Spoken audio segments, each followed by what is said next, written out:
Easy to BT. Tottenham lose again on their travels. Victory for Sarries, but P&R says their title chase is over.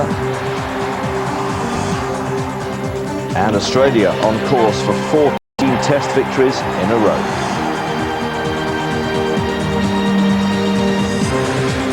Good evening. Well, it's just as well. Tottenham Hotspur have an excellent home record in the Premiership because away they now have the joint worst record in the whole of English football. A 2-0 defeat tonight at Southampton leaves George Graham's team with only 2 points out of 30 away from home. No away wins all season. Spurs could well have done without tripping up at the Dell. But their defence soon lost their footing.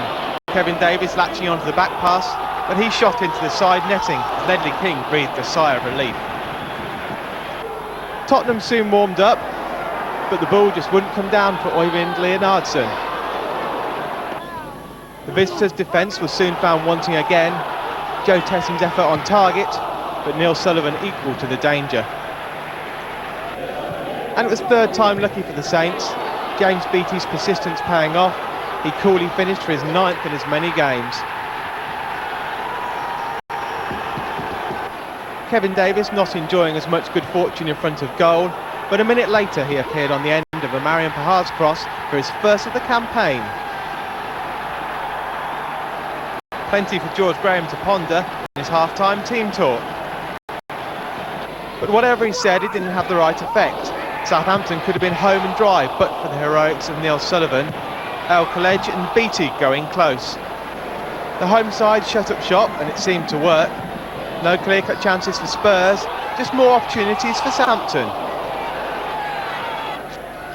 Leonardsen with the visitors' best effort of the second period, but this attempt seemed to sum up his side's night. So a tactical victory for the former England coach, and Spurs' travel sickness continues. Mark Salt, Sky News. I don't think we particularly played well, but you know, we grinded out a 2-0, so I think everyone will be happy with that. The manager was saying that he felt some of the performances deserved more from them. Is that a feeling that you've shared in the dressing room? Yeah, definitely. No, we haven't had just rewards this season. We've been playing some good football, and I mean, we didn't show it tonight, really. We don't think we played particularly well. We've been playing better in recent weeks and not getting the results, but it just goes to show, you know, you put the work in, and like I say, you know, it was just good to grind out 3 points tonight. I felt today we were a better side and we deserved to win by far. I thought we had the best chances. They've had one chance. I don't think Jones has had to make a save. So all in all, I'm delighted with the way we've responded on the back of going 2-0 up, because sometimes you can switch off. And second half, I felt we kept our shot. We broke. Joe Tesson made great runs from deep. Kevin Davies got his first goal for a while. So there's a lot of positives in the second half performance. It's quite strange, really. We tried to play all the football today, and they played a lot very direct. And the first goal came from a long ball from the left back. But they played it very long today, and they played it into the centre forward, who caused us quite a few problems. We had loads and lots of possession, but without an end product. There we are, that's what it means for the bottom end of the table. Spurs stay 11th after that defeat, and just to repeat, it really is a dreadful away record. It's as bad as Bradford's, and those two records are the worst in the whole of English football. 2 draws and 8 defeats on the road this season, 2 points out of a possible 30. The Saints up 1 place, they leapfrog Everton into 14th, and that's mostly on the back of a fairly good home record. Well, Steve Curry, the football writer, is with us tonight. Nothing changes, Steve, does it? Another defeat for Spurs, and they were pretty dreadful tonight, I thought. Didn't create much at all. Well, I mean, they've got the most appalling away record, haven't they? And there's something they've got to arrest. Southampton's not the easiest place to go and get a win, but I thought they defended very poorly. I mean, the number of people getting in behind their defence from midfield was incredible. I mean, almost elementary stuff. But 2 great goals to win the game. But it's interesting that the away records now of teams you might expect to get. The goals first of all. Let's look at this is big. Well, this is a great finish. You know, there was a suspicion of handball, but closer on it. I mean, that is a great opportunist goal there from young Beattie. You know, he's only 22 years old. He's a very difficult, hard-working, quick player. England under 21, of course, and I think, you know, he's developing well, and I think that Glenn Hoddle's probably been very good. Because he was for him. understudy for Teixeira, wasn't he? He was at Blackburn for a while. That's right. Well, I mean, it was ironical, wasn't it, that both he and Davies, I mean, he came to Southampton when Davies went to Blackburn. Yes. And it's interesting, isn't it, that sometimes players don't blossom. I think Davies scored 2 goals in something like 79, 80 games for Blackburn. And yet he's come back, and after a sort of indifferent start, this just shows you what confidence is all about. I mean, that's a terrific finish, really. What you didn't see there was he ran right the way from his own half to be there. Absolutely, and that is, and this is all about confidence. It is. Gary Lineker always used to say, Chris, that you know, 50% of goal scoring was confidence in front of goal. And they've got 2 young strikers there, 22 and 23 years old, Glenn Hoddle, and he's getting Southampton up the table now. You know, they've had this perennial struggle against relegation, and it looks like they're going to avoid it this year. He did suffer, didn't he, Davis, from that price tag when he went up to well, Ewood Park. 7.5 million. It was an awful lot of money. If we're honest, did he? No, he didn't, and so it proved at Blackburn. I think that was during the time of Jack Walker's generosity, you know, and Blackburn were paying inflated prices for quite a number of players, I felt. But it proves that maybe, you know, there is the talent is there with Davis, and that Glenn Hoddle is actually bringing it out. I'm pleased for Hoddle. I'm pleased for Southampton. You know, they've got this last season at the Dell, and it was going to be a difficult season. The one thing they could not afford to do was be relegated in the year that they were building a new stadium. And whilst, you know, we all know the circumstances about poor David Jones's departure from the club, Hoddle has picked them up, and they're doing well. But Tottenham, obviously, you know, this is food for thought for Daniel Levy, the new man, the ENIC people there. I mean, there are suggestions from the other clubs that ENIC have bought, AEK Athens in particular, that, you know, there'll be no ready flow of money to the manager. Spurs have got the problem with Sol Campbell at the end of the season. They do need an injection of new talent, and it's going to be a difficult time for George Graham, I suspect. Daniel Levy says that there's no truth whatever in any suggestion that they might turn to Glenn Hoddle, indeed, their hero at White Hart Lane, and entice him back there. But I wouldn't discount that in the long term, even if it's not going to happen in the short term. Let's just talk about these away records, because it seems Premiership in particular seems to be going back to the old days of First Division football. Teams with good home records can't win away. Chelsea 4 points out of 30, Tottenham 2 out of 30. Well, I mean, if you look at the table, Chris, I mean, you've got Coventry, who are in 3rd place from bottom, who have won 3 times away from home, and you've got Arsenal, who are 2nd in the table and have only won twice away from home. And if you discount Manchester United and Ipswich, and one of the reasons Ipswich are up in the top 4 or 5 in the country is because of their away form.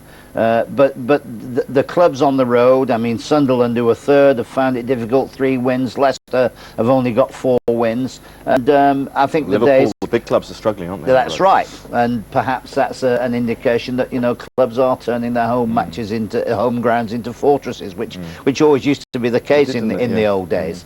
And, you know, there are sides around who'll discount that. As I say, Manchester United being one of them. I think they've only lost once away from home. Which is probably why they're, you know, in such a strong position as they are.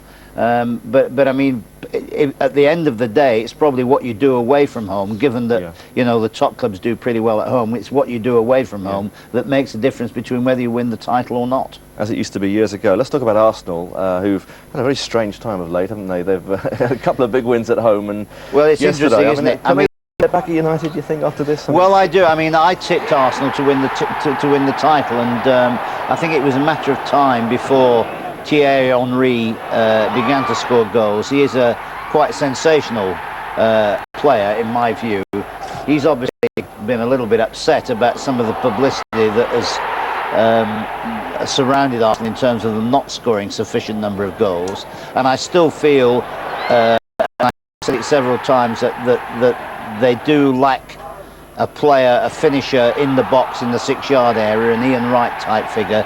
But Henry is such a capable all-round finisher that you know, once he starts scoring, what disappoints me really is a little bit Carnu. I thought he would come on and be quite a prolific scorer, which He's a luxury he's not. player, isn't he, Carl? But, and you see that what they have missed is the odd goals that were thrown in from Emmanuel Petit and from Mark Overmars. You know, if you look, Overmars particularly contributed quite significantly to Arsenal's goal tally. But I think I still believe that there's a lot of mileage to go in the title race. You know, it's only 2 seasons ago that United were 12 points ahead and were overtaken by Arsenal. And you can't see United losing too many of those, can you, Steve? I mean, well, you can't. No, I mean the way they're playing at the moment, and you know, we learned today that Jaap Stam and Andy Cole, I think they're staging a special match in about 4 or 5 days' time, next week sometime, Manchester United, to get Stam and Cole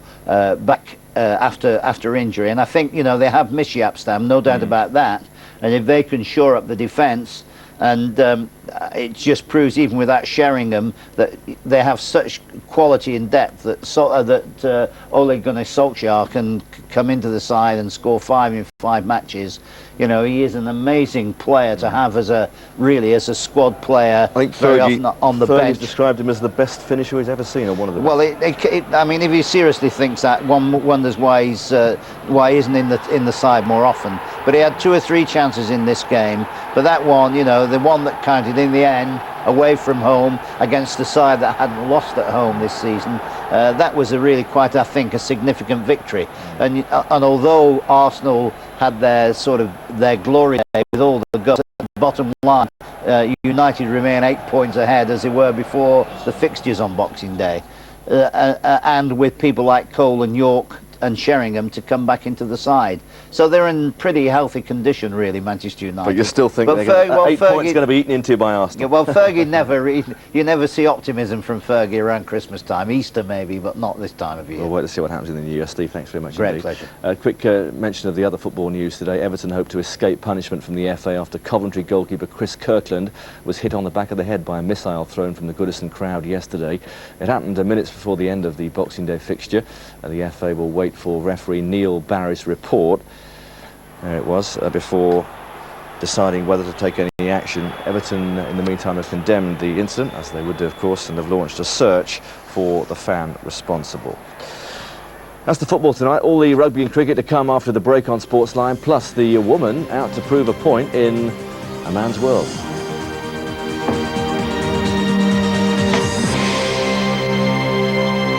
Winning performance. Sportsline with Subaru.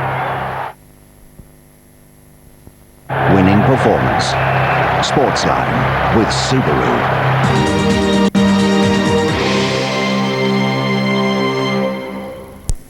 Again, let's check on today's English Zurich Premiership Rugby. These are the results today. 5 games, or 4 games, one was postponed. Gloucester 12, Northampton 15, Harlequins 14, Saracens 30, Newcastle 23, Bristol 15. The postponed game was Rotherham versus Sale, and Wasps beating London Irish by 29 points to 16. So a good win today for Saracens, which leaves them in title contention. But according to their coach, Francois Pienaar, the title's already Leicester's. Back with the boys again. Eric Peters in the 15 for the first time in 20 months after suffering a double career blow, an injured knee and worse, diagnosed with testicular cancer. Since recovering, Harlequins have been on the slide, and he entered a London derby that they desperately needed to win, and he was head over heels to be back. But Saracens were always in control. Kevin Sorrell kicked 2 early penalties. Then he scored a try. And as it approached half-time, it was almost out of reach at 25-6. Quins did come out stronger in the second half, but England international Dan Luger made sure of the victory by scoring late against his former side. Peters, though, making his way back to what he loves best. Really enjoying being out there. I've been enjoying the training and the warm-up games I've had. It's been a long while, but very pleased to be back. How much of a traumatic period was it sitting on the sidelines and going through not only your knee problem but the cancer as well? Well, it didn't all sort of happen quite at once. It's been over sort of this 18-month period I've had, and you know, I suppose I've had a lot of setbacks, but it makes it worth it when you obviously get back out there on the field. Saracens, despite their second victory over the London rivals during this festive period, aren't confident of catching runaway leaders Leicester. They've got 5 home games, so record at home is formidable. If you take the 5 home games, they might sneak 1 or 2 bonus games in there. You know, you can't catch them. We can't. It'll be very difficult for us to catch them. Not a perfect return to action for Eric Peters. Harlequins now, with Newcastle coming up, must start to recover their form. Neil Henderson, Sky News. There were supposed to be a couple of games in the Welsh-Scottish League today in the Premier Division, but the games at Bridgend and Glasgow Caledonians were both postponed because of frozen pitches. Now, Australia's cricketers are well placed for yet another Test win. It'll be their 14th in a row if it comes. The West Indies just avoided their follow-on target this morning in the 4th Test in Melbourne. That was in reply to the Aussies' 364, capped by another great innings from Steve Waugh, the captain. The day began well for Australia and kept on getting better from the moment Steve Waugh completed his 23rd Test century. His unbeaten 121 lifts him to 5th in the list of all-time run scorers in Tests. By the time Glenn McGrath went, Australia were all out for 364. McGrath wasn't pleased with the decision, which gave Ridley Jacobs his 7th catch of the innings, equalling the world record. Jason Gillespie pressed home Australia's advantage with the ball, removing Darren Ganga for just 4, and Michael Slater's stunning catch saw off Wavell Hines, West Indies 6 for 2. By the time Jimmy Adams went to Adam Bickle for a duck, the West Indies were facing humiliation at 28 for 5. Marlon Samuels was the only batsman to show any lengthy resistance. His 50 was well deserved. He went on to 60 not out as all around him crumbled. Mervyn Dillon had no answer to Gillespie's Yorker, a great lesson for any aspiring fast bowler about how to bowl to the tail end. And when Adam Bickle bowled Colin Stewart to record his first 5-wicket haul in Test cricket, the tourists were still just short of the follow-on target of 165. It came down to a grandstand finish, needing 2 runs to avoid the follow-on and just 1 wicket in hand. Courtney Walsh got enough on the bat to make the 2, but was run out going for a 3rd.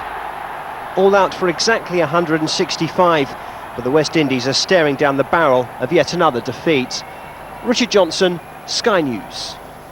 Elsewhere in the world, Sri Lanka, England's next Test opponents, are in some trouble against South Africa possibly. They had 62 for 2 in reply to South Africa's big first innings total of 420, and the man responsible for that big score was Gary Kirsten. Here's how he reached his 150, and he went on to score 180 before being dismissed. His innings included 24, so South Africa are well on top. In Wellington, there have been centuries for Nathan Astle and Craig McMillan as New Zealand turned the screw in the one-off Test against Zimbabwe.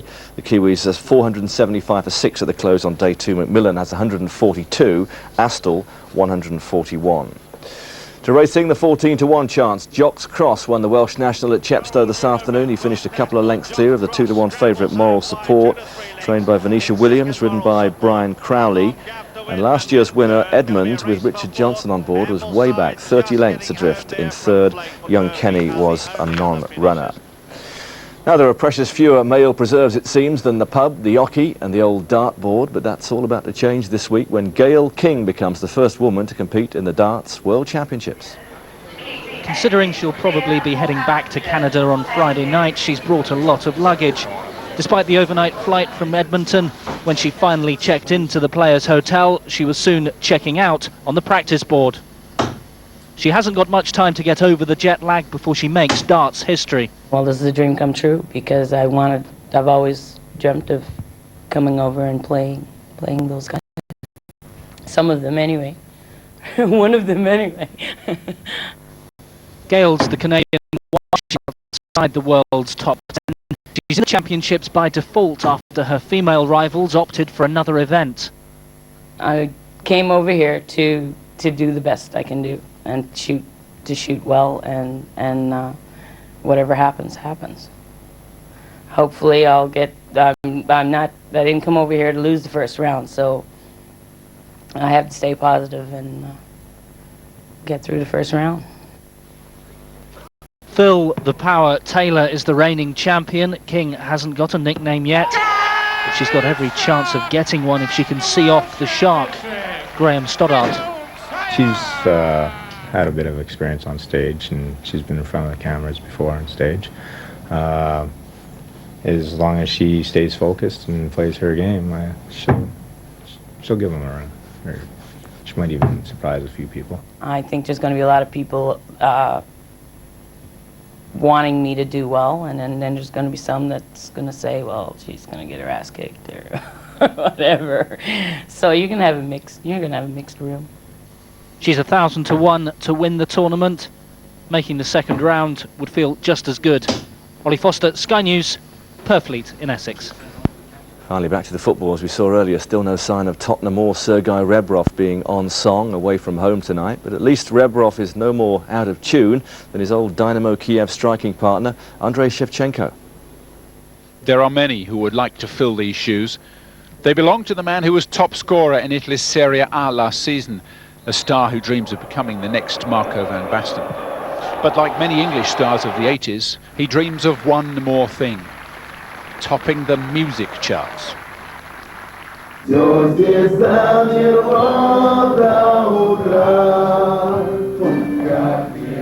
Yes, warbling his way into the hearts of Russian teenagers, it's Andrei Shevchenko. He's a hero to my generation and my son. He's a player of the future. He will eclipse Maradona one day. And his fans love his singing like his football. Happy that he made the flying visit to record the song with Ivanushki, the Russian equivalent of Boyzone.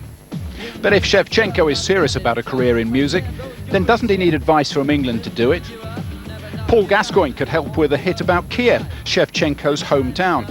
Gazza covered this one about his beloved Tyneside.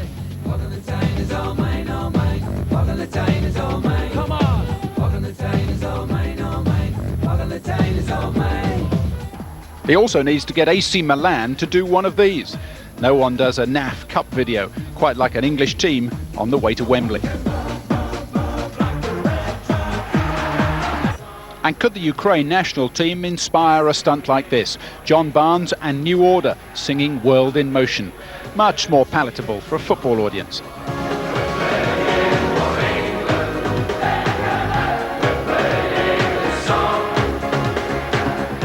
So you see, there's a long way to go. And right now, young Andrei is spending far too much time on the football pitch. To match England's best, he needs a video. He needs a producer as well, a director, an agent, maybe a pop star girlfriend. That'd be useful. Then, of course, there's the public